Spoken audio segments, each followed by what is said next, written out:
At that point, I wasn't able to eat, so Oh I wow. had parenteral food. Of course, I have no hair. I had Mm. in tube. Tubes. Yeah, yeah. Eating. Also, was feeding you tubes. You couldn't digest the food. No, Oh no, wow. because when you have no defenses, it's actually your own bacteria that lives in your body that take over. Wow. So I can tell you, I know about pain because it's so painful. And in order for these bacteria not to Mm. grow more, you have to change the pH of your Yeah. mucosa. So I had to put lemon, so it's acid, Nirvana? Amazing. Do you know Nirvana, the group? Yeah, yeah. Nirvana. Yeah, So the group. Yeah. I didn't know about mindfulness, how to handle pain with mindfulness yet. So I was looking for a higher sensation than the pain. Yeah. So I had these big That's headphones that's yeah, and I yeah. was playing Nirvana really high while squeezing the lemon.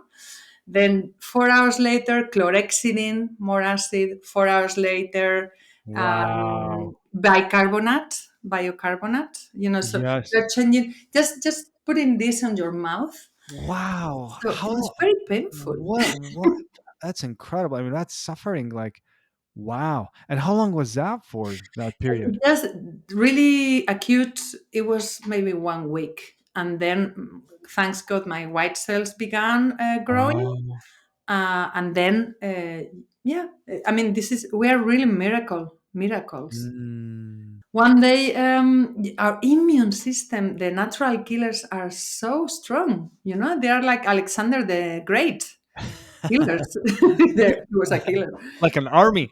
But an army, yeah, they are an army, and we don't realize how strong they are. And then when it goes down, we are just so vulnerable. Yeah. So yes, yes. But anyway, this person, I was there calling from my mobile. I said, I want to do an MBSR, trying to speak, Yeah. with this pain. And this person said, well, where are you? And I said, in Madrid. And he said, oh, I'm in Barcelona. You can come 8 times. And I said, wow, if he could see me. Oh. Because of course that wasn't a video conference. Yeah. And he said, but if you organize a group in Madrid, I would go. And of course, I said, well, that was one more reason to leave. And of course, my first reason to leave was I wanted to leave. I Yeah. wanted to be with my children, with my family, with my friends, and Mm. with nature. Because Ah. there was some insight there that I didn't have words for. But it was like, oh, if I die now, I may have lost an opportunity to relate to nature in a different Mm. way that I haven't done yet. So that was there, and then I Oh, survived, and I had the first MBSR with family and friends. This person came from Barcelona, you and organized it and yeah. I organized it. That was October 2008. So January 2009. There was the first MBSR, I believe, in Madrid with my family and friends. Mm. That's the good thing about having cancer is that you ask your family and friends, I would like you to do an MBSR. Yes. Yeah. Does this make you happy? Okay. Well, you make them do an amazing thing that probably Yes. has helped them as well. Yeah. That One is became a teacher afterwards, also. wow, that's amazing. Like Yeah. talk about rippling effect, right? Like Yeah. you The had a good rippling ones. effect, good ones, but you actually chose to deal with it, right? You chose to go, I want to live, I and want what to can I do to make my situation better? What can I control? If I ever go back to corporate world, for example, I will have cancer again. Mm. And so I went back. But what happened was that I had no interest.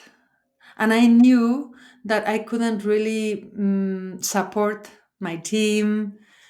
I was so bored. My interest was completely in mindfulness, in meditation. Mm. First for me, because we all have patterns, automatic Yeah, patterns and tendencies. So my tendency will be to wow again, even in our job, like a stress reduction, we can have stress, we can of course. overdo it. But I knew that if I list, I made it my way of living, I could remember more easily and forget less, because this is our Ah. problem. So I think we only do things for ourselves. I don't think it's selfish. It's the closest being we have in the universe, ourselves. So I so love how you said this. It's so true. I mean, this is one of so many things I love teaching as well myself. It reminds me, like yeah, it makes me constantly look at myself. Like, oh, wait a minute. I got caught up in what you named earlier, which is this: do the next thing, do the next thing, do the next thing, rush, rush. I can catch myself now.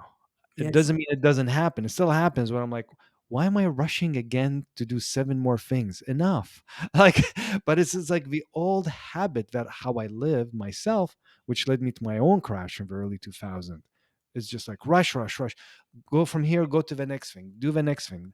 Never happy, always chasing something, and I'm like, what am I chasing? Life always felt is like ahead of me. Like it will begin later. Life will begin later when I exactly, get to this. And I was wasting so much of life. So exactly. I can really, I love how you said this. It's like we practice so we can keep living life. We can keep making the most out of life and waking up to our patterns. Yes, Yeah. absolutely. If you are suffering, please don't think you have failed. Mhm. Yeah. Because there was a temptation to feel, oh, my body has failed me, or I have failed to myself. We go through these forgiveness processes, but it's not Mm. about failure.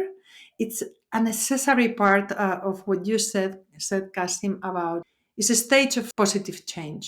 Yeah. To suffer and realize you are suffering without abandoning yourself. But what I can say is that when we have big demands or crisis, whatever, however we want to call it, but at the same time we have resources. I mean, Yeah. it could be through a book, it could be through this podcast, it could be a conversation with a friend. This combination is like we say trampoline, it's like a Mm. spring, Yeah. spring. Yeah. And even sometimes the harder the crisis and the higher the levels you can grow. I love that visual, like a trampoline. Yes, Like we're using it, like using that energy to rise up, losing that energy to rise up. It's like bouncing off, and that is that's resilience. Like that's the definition of resilience, is kind of coming back from adversity. I love that visual. So thank you for sharing it. This trampoline bouncing up. I love it. Hello there, and thank you so much for stopping by this channel. I hope you find this content useful, and if you do, feel free to hit that subscribe button. It will really help me to reach to more people and keep this content going. Here we are journeying together.